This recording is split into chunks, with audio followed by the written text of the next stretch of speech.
Titanic, the world's most famous ship, has arrived in Australia for a 6-month visit, with artifacts from the doomed ocean liner now on display at Melbourne Museum. Well, Titanic, the artifact exhibition, has toured the world for the past 16 years. It's been seen by over 22 million people, but this is the Australian debut. The exhibition features over 280 genuine relics retrieved from the wreck, as well as recreations of first and third class accommodation and one of the ship's most famous locations.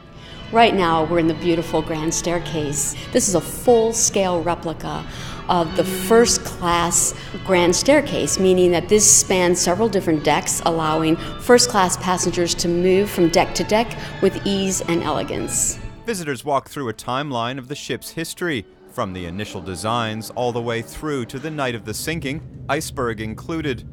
Artifacts range from the tiny, like these officers' cufflinks, to the, well, Titanic, like this 2-ton piece of the ship's actual hull.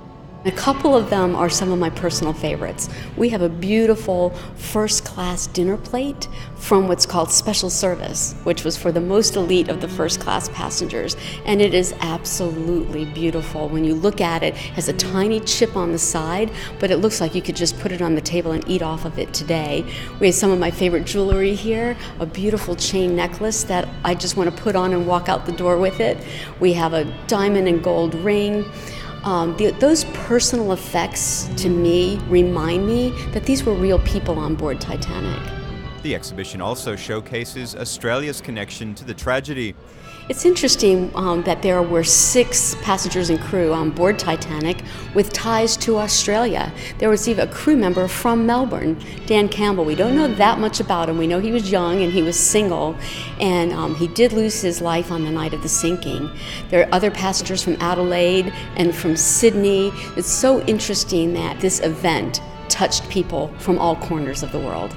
Titanic, the Artifacts exhibition, is now open and will be docked at Melbourne Museum until October.